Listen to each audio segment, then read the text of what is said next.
Bien,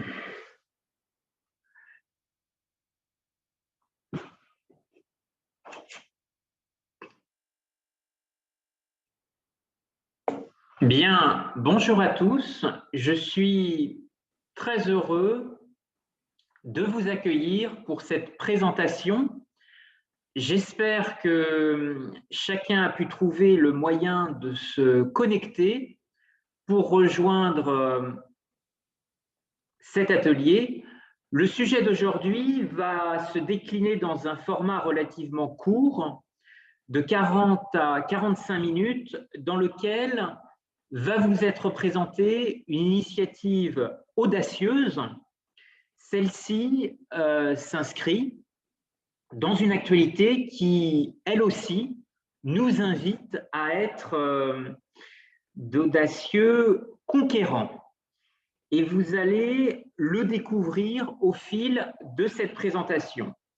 Elle sera aussi déclinée en anglais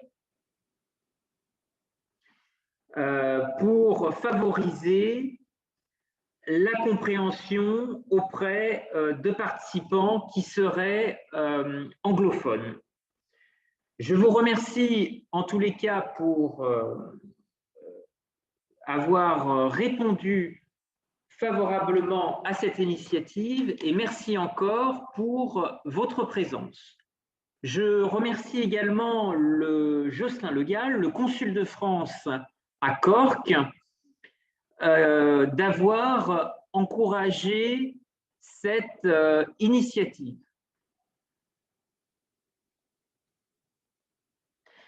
Alors, pour introduire le débat aujourd'hui,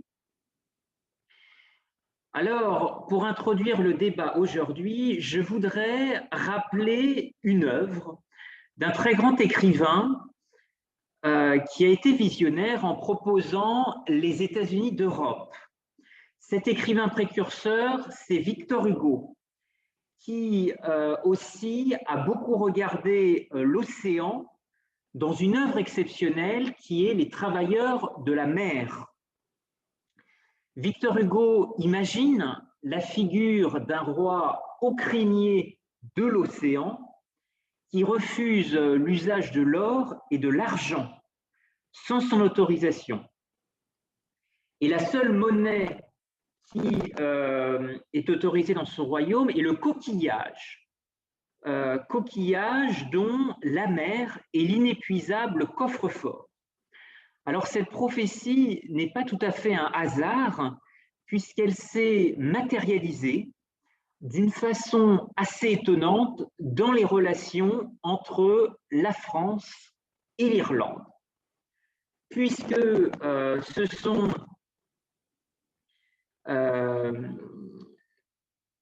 sont des ostréiculteurs qui se sont associés avec des courtiers en coquillage et qui sont partis tenter leur chance et fonder des petites exploitations en Irlande.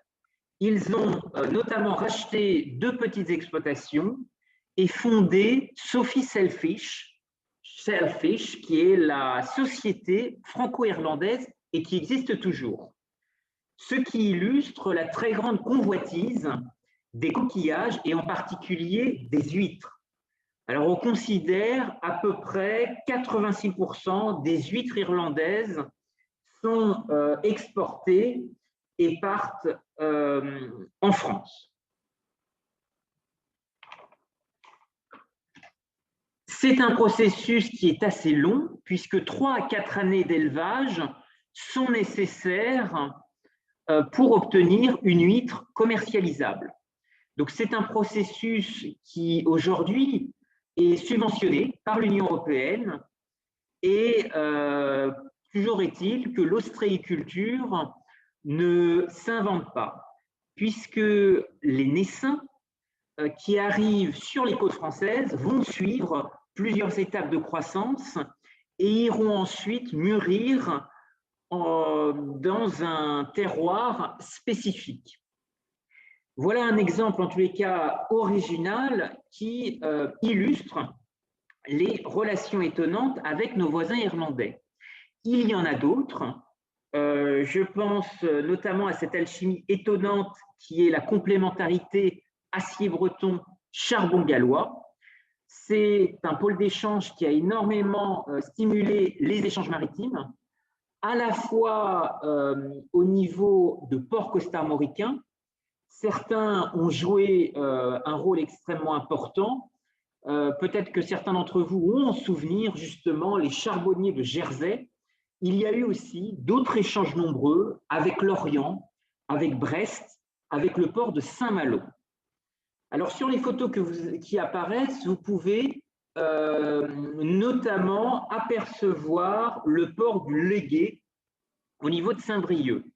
Et tout ce cabotage a été très fort dans le bassin industriel, pas seulement des Côtes-d'Armor, mais aussi dans le bassin industriel de Nantes-Saint-Nazaire, et même du côté de la côte de Jade, à proximité de Pornic. Alors, au-delà de ces échanges maritimes, il y a eu aussi d'autres odyssées qui ont joué un rôle important et qui sont souvent oubliées. C'est notamment l'aventure de la Free French Banking. La Free French Banking a été un formidable point de ralliement de la France libre en 1940 et qui a associé de façon indirecte certains réseaux irlandais, même si l'Irlande a choisi la neutralité pendant la Seconde Guerre mondiale. Alors, l'un des piliers de cette Free French Banking, c'est un Breton qui s'appelait René Pleven et qui a agi dans l'ombre de Jean Monnet, que beaucoup d'entre vous connaissent. Et tout ça pour vous dire que les relations avec l'Irlande, ce sont aussi des relations qui se sont forgées dans des périodes de crise. Alors, l'un des plus illustres écrivain qui a partagé justement cette mémoire, c'est un prix Nobel de littérature que vous connaissez peut-être, qui est Samuel Beckett. Voilà en tous les cas un panorama historique qui nous permet de nous projeter aujourd'hui dans un contexte qui est très particulier par rapport au Brexit et plus largement à la question des frontières au sein et même en dehors de l'Union européenne. Alors le Brexit remet fondamentalement en question des libertés communautaires que nous avons connues, des libertés de circulation qui sont très fortes au sein de l'espace Schengen. Et donc les transporteurs irlandais aujourd'hui cherchent justement à contourner le Royaume-Uni et à trouver des alternatives pour rejoindre l'eurozone. Et donc c'est un élément important qui pourrait justement relancer les échanges humains avec le pays du trèfle, qu'on surnomme aussi l'île d'Émeraude. Alors justement, pour relancer ces fameux échanges avec l'Irlande, cela aussi implique de réfléchir à une nouvelle modalité des autoroutes de la mer. Alors l'actualité a beaucoup parlé du rôle de la Brittany Ferry avec Cherbourg et le port de Roscoff, mais il y a eu, bien avant, un rôle stratégique joué par Venise dans ces autoroutes de la mer et qu'on a bien souvent oublié et qui pourtant a été un événement extrêmement ingénieux pour partager des risques.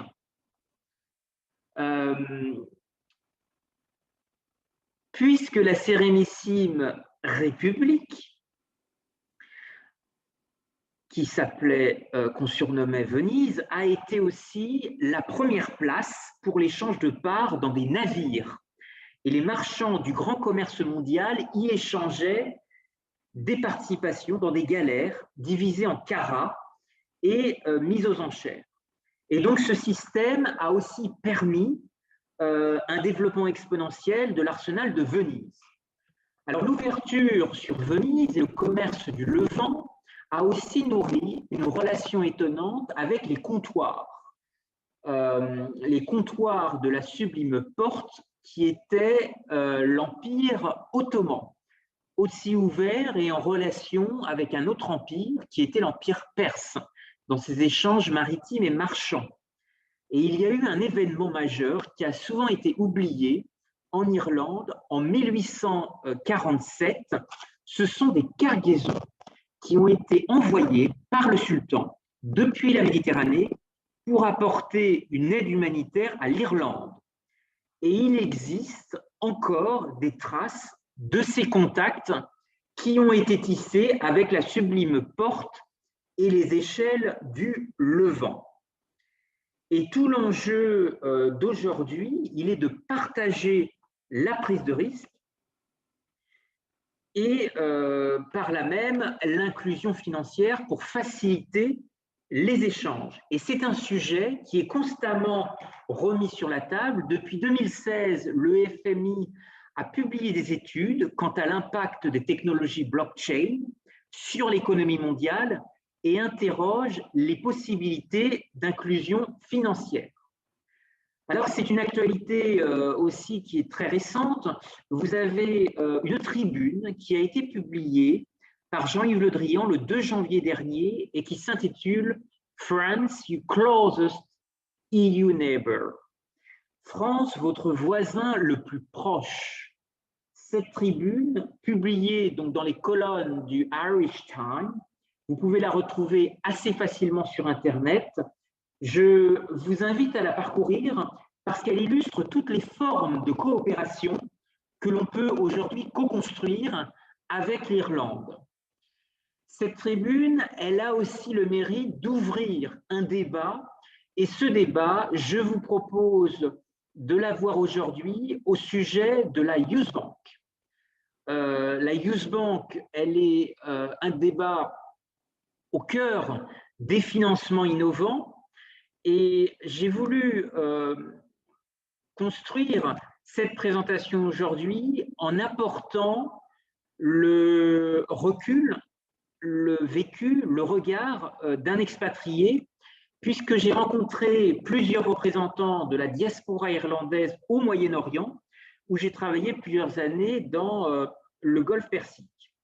Et donc, le débat que je vous propose d'avoir aujourd'hui sur le financement innovant, il s'inscrit dans la recherche de nouveaux leviers de construction et d'interdépendance européenne, mais aussi avec le monde. Dans l'idée de considérer que l'argent est là pour investir et l'argent est là pour créer. C'est une forme d'énergie universelle dans les affaires qui permet de faire bouger les choses et de transformer vos visions en réalité. Alors voilà, ce voyage dans l'espace et dans le temps me permet de faire la transition autour du débat qui nous intéresse aujourd'hui, à savoir, qu'est-ce qu'une Youth Bank? Alors, c'est la publication que je vais vous présenter aujourd'hui, qui fait suite à un travail d'écriture avec à la fois des entrepreneurs, mais aussi des cadres dirigeants. Il y a plusieurs années, le fondateur irlandais des Youth Bank a été invité à Paris pour présenter son concept.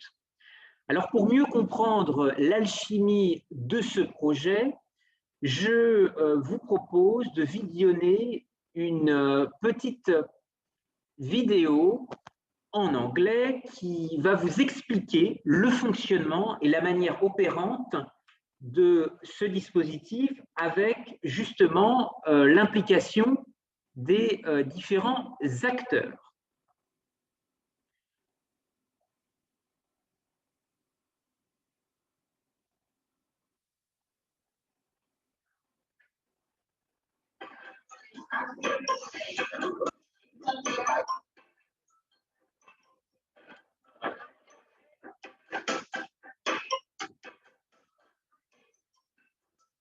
Unique program, there's nothing else like it in the country. And we think the actual approach that we have now at the minute is very versatile, very flexible. It can be used in many, many different communities with many different groups of young people from 14 to 25 from very different backgrounds. If my group itself. On est incapable de visionner, s'il vous plaît, Kevin. Alors, est-ce que ça fonctionne? Very diverse group. Every time that we recruit, Non. we offer young people real opportunities. the accreditation with the OCM grant making, and also in terms of their ownership over the project, it's very much youth-led. It should be something that all young people have the opportunity to go for, because we found it really beneficial, and to think like other young people might have a chance to do it when it's possible if they could. The training that we do with the kids, we have to do ourselves first.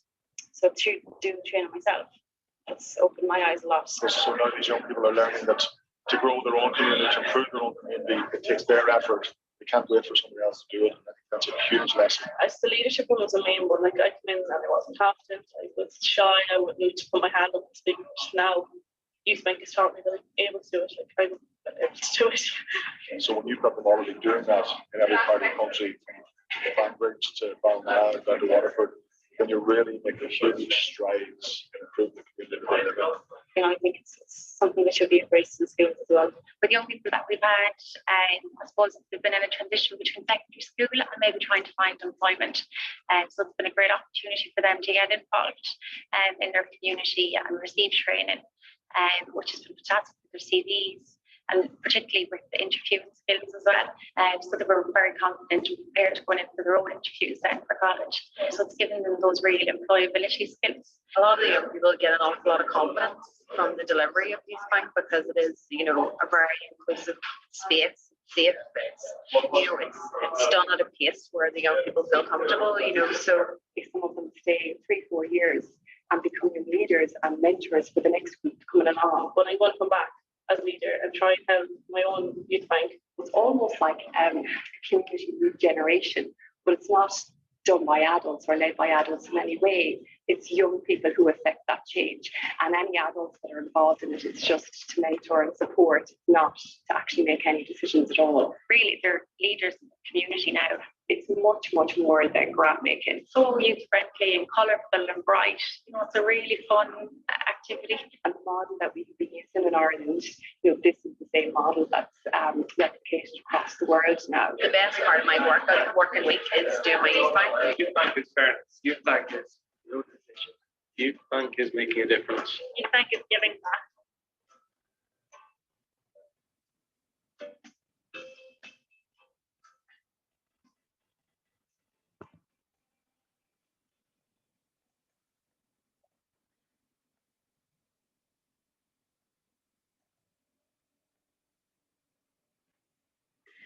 Voilà, alors je reprends cette présentation après cette courte vidéo.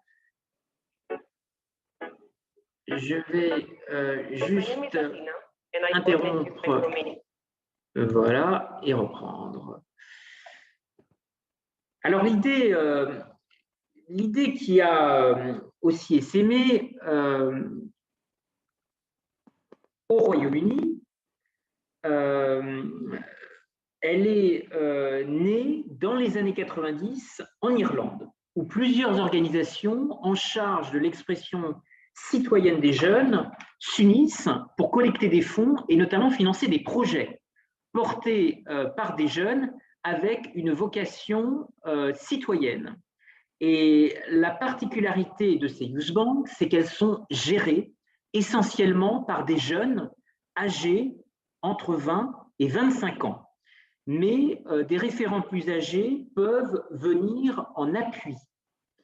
Alors, l'un des éléments qui est assez original, finalement, dans cette expérimentation, c'est aussi de faire en sorte que les facteurs de paix prévalent sur les facteurs de guerre. Et donc, ce dispositif a aussi permis de réconcilier des catholiques et des protestants en mobilisant des acteurs jeunesse. Et c'est quelque chose qui est très important dans le dialogue qui a permis d'offrir ce dispositif. Alors, comment se positionnent les Youth Banks? Il s'agit d'une structure de financement participatif dédiée aux jeunes talents porteurs de projets innovants qui va être performant dans la mise en relation d'une part, mais aussi dans le modèle de gouvernance, puisque l'objectif est d'être une structure pour les jeunes générations Et donc, l'idée est d'amener les jeunes vers le goût d'entreprendre et la prise de risque. Et donc, au final, semer les graines d'un écosystème qui est très fort en matière de création de valeur. Dans tout ce qu'il y a de plus fort au niveau philosophique, que ce soit dans la vision antique qu'avait Aristote, Thémocrite ou saint Thomas d'Aquin. Alors, il ne s'agit pas de faire doublon sur les dispositifs déjà existants et qui sont déjà nombreux, fondations, associations, mais plutôt de trouver des modes d'action et de réflexion qui soient extrêmement innovants. Ce qui veut dire que les missions d'une Youth Bank sont extrêmement variées. Il y en a 5 principales. La première, vous l'avez compris, c'est la mise en relation de jeunes talents porteurs de projets innovants et des investisseurs locaux. Il y a aussi comme autre mission qui est notamment d'offrir des conseils personnalisés, des orientations vers des mentors, des parrains, des réseaux qui peuvent aider à accélérer le projet. Sur ce volet, la Youth Bank se veut davantage être un lieu de ressources. Je pense que si on avait à la résumer en une seule idée, il faut la voir comme un véritable incubateur de l'engagement. Et donc la Youth Bank est aussi un outil qui permet de flécher des financements, des dispositifs d'appui à l'innovation. Et enfin, le pilier fondamental, c'est de proposer une participation financière. Et là, la décision d'attribution du financement est déterminée par une commission collégiale qui va regrouper les membres de la Youth Bank au vu de l'intérêt du projet, de son originalité et surtout de sa viabilité. Alors, comment ce dispositif colle à des besoins? En fait, il y a eu beaucoup d'études, notamment sur le crowdfunding, et on a réalisé sur le crowdfunding que ce financement par la foule et que les gens qui l'utilisaient, en fait, voulaient aller beaucoup plus loin. Et en réalité, une étude a aussi révélé que 39% des crowdfunders se disaient intéressés pour aider un projet et y participer plus loin, notamment en termes de conseils. Donc, en réalisant une étude sociologique un peu plus fine, justement, de ces besoins, il est aussi important de bien identifier les freins et les accélérateurs autour de l'entrepreneuriat des jeunes. Alors, il y a des chiffres, notamment de l'INSEE, qui considèrent que 50 à 60% des jeunes ont l'intention de créer une entreprise, mais toutefois, il y a malgré tout des freins. Alors, parmi ces freins, il y en a 3 majeurs. Tout d'abord, on observe en fait un essoufflement des jeunes face au circuit bancaire classique. Ensuite, il faut observer le manque de transition expérientielle entre l'âge adulte, la fin d'études et l'adolescence. Et puis, il existe aussi d'autres freins, mais tout ceci, en fait, illustre bien souvent un manque de moyens financiers comme principal handicap à la concrétisation de leur projet de création. Alors, de nouveaux défis, il y en a. D'abord, révolution numérique, qui fait aussi évoluer fortement l'esprit d'entreprise et qui révèle aussi encore une fois qu'il y a un trou dans la raquette sur le volet de l'accompagnement et du financement innovant en direction des jeunes. Alors, quel est le fonctionnement global et comment les Youth Banks sont déclinées localement en Irlande, mais aussi au Royaume-Uni où elles s'articulent? Il existe ce qu'on appelle les Golden Rules. Cela prendrait un peu trop de temps à toutes les décliner. Toutefois, je vous propose d'en retenir l'une des règles fondamentales, c'est que les Youth Banks, et ça c'est la règle d'or, la Golden Rule, c'est que les Youth Banks doivent être créées et gérées par des jeunes. C'est très important, même si des coachs, des mentors, des tuteurs, des entrepreneurs pourront soutenir, aiguiller, aider les jeunes sans toutefois les influencer. Alors, quelques missions structurantes. qui sont aussi à retenir pour réussir l'architecture de la Youth Bank. Il faut des piliers solides. Et parmi eux, on retrouve souvent un peu la même chose, c'est de pousser à la fois des jeunes à s'associer et donc mener un travail permanent de sensibilisation, d'événements thématiques et de mise en réseau avec les interlocuteurs, les protagonistes pertinents. Alors, ce qui peut expliquer aussi la mise en œuvre du modèle irlandais et du modèle britannique, on a aussi beaucoup de structures assez fortes de confédérations. Il existe des confédérations des Youth Bank en Écosse, en Irlande, et ces slides vont justement, ces pôles vont justement apporter un support logistique, mais aussi des relations institutionnelles.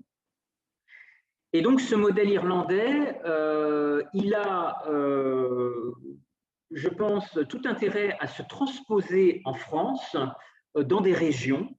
Et c'est le sens de mon ouvrage qui développe des préconisations pour expérimenter une Youth Bank pilote. Et donc, la parution que j'ai coécrite avec des entrepreneurs et des cadres dirigeants propose également différentes étapes de mise en place. C'est pourquoi je suis heureux de vous annoncer donc la publication d'un livre blanc qui s'intitule « Vers l'expérimentation d'une Youth Bank ». C'est une publication en français que je peux aussi transmettre aux personnes intéressées. Alors, le débat reste ouvert. Il a aussi vocation à animer un laboratoire d'idées, puisque de nouveaux leviers peuvent s'imaginer en permanence. Et parmi les éléments alternatifs, beaucoup d'idées foisonnent.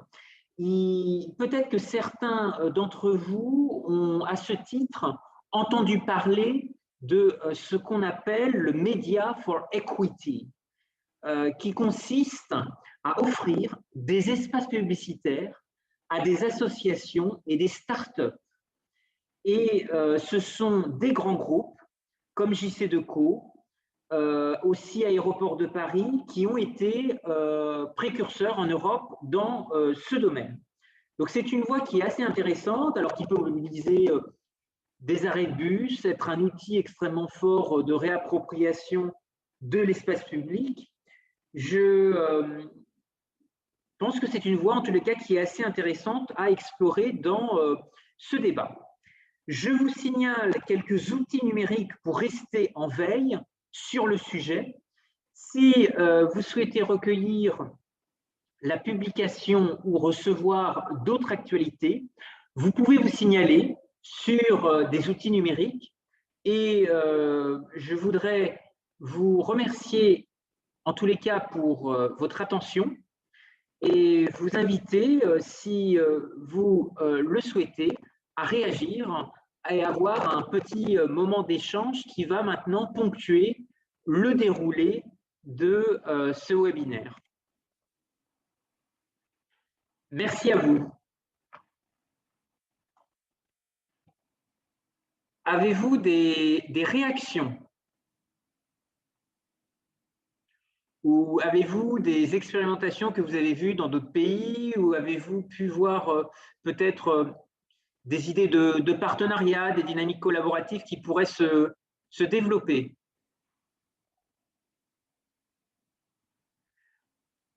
Emmanuel?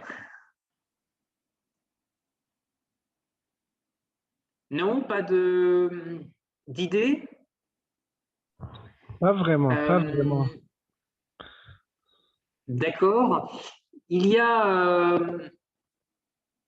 en tous les cas, si le sujet vous intéresse, il y a ces liens, ces outils numériques qui existent à la fois sur Twitter, sur Instagram et sur Facebook, dans lesquels vous pouvez participer et réagir à ce sujet intéressant et très stimulant des financements innovants. D'accord, je vais vraiment le suivre, le lire attentivement et s'il y a des contributions, je le ferai sans doute. Merci beaucoup. Écoutez, merci à tous pour votre attention. S'il n'y a pas plus de questions, je vous laisse. Je vous remercie de vous être libéré pour cette fenêtre de temps relativement courte. Et je vous transmettrai la présentation PowerPoint si vous le souhaitez par courriel. N'hésitez pas à réagir en tous les cas sur les 3 leviers qui sont disponibles, Instagram, Twitter ou Facebook, Youth Bank France. Merci à vous et je vous souhaite une très bonne journée. Merci à vous aussi, Kevin. Merci et à bientôt. Au revoir. Au revoir. Au revoir. Merci. Merci, au revoir.